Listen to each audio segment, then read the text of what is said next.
I don't think people have any idea what's really happening in Gaza and why it is happening. A few weeks ago, right before this war in Gaza ignites, Netanyahu goes to the United Nations General Assembly and he holds up this map and declares his plan for a new Middle East. And people are going, what is this stupid line this guy's drawing with a red marker? What it is an economic corridor that stretches all the way from India to the United Arab Emirates, into Saudi Arabia, into Jordan, Israel, and then finally to the entire European continent. I mean, the United States at this point, seeing their influence starting to fade, seeing the relevance of the dollar recede after they stole $300 billion from Russia. You have all these spooks in Washington and Tel Aviv, running around desperately trying to counter BRICS and counter China's new Silk Road. And this is their answer. This is a rival to the new Silk Road. Remember, the ancient Silk Road is the largest, most important trade route in human history. This thing is enormous. It stretches all the way from China to Syria to the Mediterranean Sea.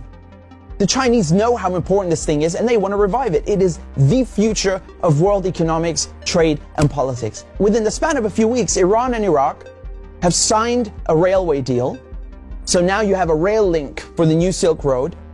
And President Assad of Syria, who the West have been trying to isolate for over a decade, is now visiting China, the world's largest economy, and signing a strategic partnership. This is pivotal. So now the new Silk Road has rail access all the way to the Mediterranean Sea through Syria's port in Latakia. So not just land, but maritime trade. This is crucial. And as enormous and important as all of this is just one aspect. This is just one aspect. You still have the gas. How can we talk about the Middle East without talking about gas and oil? When the US instigated the Maidan coup in 2014, that wasn't just about NATO expansion and encirclement of Russia. This was about surrounding, controlling, and cutting off Russian gas to Europe. Russia is the country with the largest proven reserves of natural gas. Control Ukraine, and you control the pipelines that feed and supply Russian gas to Europe. For decades, you've had US politicians, Republican and Democrat, from every administration, openly saying on camera, we don't want Nord Stream. There will be no longer a Nord Stream 2. We will bring an end to it. You want to have pipelines that don't go through Ukraine and Russia. For years, we've tried to get the Europeans to be interested in different pipeline routes. It's time to do that. You want to depend more on the North American energy platform, the tremendous bounty of oil and gas that we're finding in North America. Lo and behold, Nord Stream 1 and 2 are blown up. I mean, this is without question the most egregious, the largest terrorist attack on European infrastructure in modern history. There are only 3 countries on this planet that can pull this off. They are Russia, Britain, and the United States. And let me tell you, it was not Russia. You combine that with the sanction packages from the European Union, banning Russian oil and gas. I mean, talk about shooting yourself in the foot. So now there's no more Russian gas coming into Europe. And just like that, the United States have achieved a long-standing foreign policy objective. Now, the only other country with enormous gas reserves, the second largest in the world, is Iran. Iran signed the nuclear deal in 2015 and 2016. They're complying in every way imaginable. The IAEA at the UN cannot be happier. And then the United States, the guys who orchestrated the whole deal, go back on their word and they rip it up just like that and reimpose sanctions on Iran. So now Iran is barred from selling its oil and gas to Europe and others.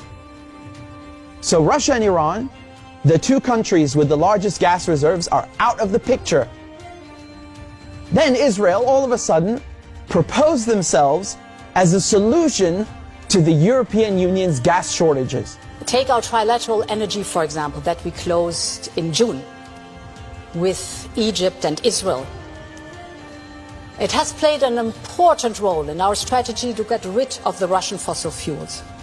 How convenient. How convenient. In 2010, they conduct a geological survey and find this monstrous giant gas field in the Middle East. It's called the Leviathan, and it's in the Mediterranean Sea on the Levantine Basin. That means it's right off the coast of Palestine, Lebanon, Syria. Syria initially declines offers over its gas reserves and simultaneously refuses to lay pipes for a Qatari gas project. What a coincidence! Barely a year later, war breaks out in Syria. And who's funding it? Qatar and Israel and the United States are just some of the parties funding and running this war to overthrow the government in Damascus. Today, the United States control 1/3 of Syria. They control all of Syria's oil fields, and Israel is bombing Syria's most vital port, Latakia, on a regular basis. So they're cutting off all the oil revenue and destroying, crippling any maritime activity, such as trade, such as gas exploration. Another major port on the Levantine coast is in Beirut, which mysteriously explodes in 2020. And so Israel, proposing itself as a solution to Europe's gas shortages, shows up with an FPSO, this enormous gas extraction vessel, and tries stealing gas from Lebanon's Karish gas field. And, this reignites a huge maritime border dispute. And Israel has to go and beg the United States to solve this diplomatically, because Hezbollah said, if you steal 1 cubic inch of our gas, we will fire our missiles on your ship. Now we come to Gaza. Gaza also has its own unexplored gas fields. Gaza is also a concentration camp run by the Israelis, and it's been under siege by Egypt and Israel under naval blockade since 2007. I mean, you can't even fish properly, let alone extract gas. And so now, the Lebanese, the Syrian, the Palestinian ports, they're all out of action, and the only working port left in the coast is the Israeli port on Haifa. I mean, how convenient. This makes Israel the only one able to explore gas and implement an economic corridor like the one that Netanyahu held up at the UN. So in other words, Israel and the United States together killed off all the competition, stole their goods, and cornered the market. But as winter is approaching, Israel desperately needs to get that gas for Europe. But there's no stability. There can never be stability in the region without solving the Palestinian question. And so when Netanyahu shows up at the UN with his brilliant plan, the Israelis thought, oh, it's a done deal. They'll just get Saudi Arabia to normalize ties and thereby extinguish the Palestinian issue once and for all. And that is precisely why they are in Gaza slaughtering Palestinians like crazy, like they're in berserker mode. Israel has bombed Gaza before, but this surpasses anything we've ever seen, which is truly saying something. I mean, this is unhinged, calling people human animals and massacring them. Israel is just hoping the Palestinians will run away in fear into the desert. They've literally said this. They want to put them in the desert. They want people in Gaza to go to the Sinai desert and push the people in the West Bank into Jordan. This is genocide and ethnic cleansing without question. But it also has economic and geopolitical implications. Hamas and the collective resistance, when they found out about Israel's plan and Saudi Arabia's wishes to normalize ties with Israel, which would destroy any hope of a Palestinian state, I mean, this forced their hand. It became clear they needed to act and respond immediately, lest Palestine be lost forever. For Palestinians, this is and always has been a matter of life and death, to be or not to be. Either the resistance axis and the global south expel the American and Israeli colonizers from the Middle East, or Israel and the United States will continue occupying the region, choking off the new Silk Road, plundering Syria's oil, and keeping Russian, Iranian, and Arab gas cut off from the world market. This is a decisive moment, and not just for Palestine, because the victors will end up drawing the new map of the world to come.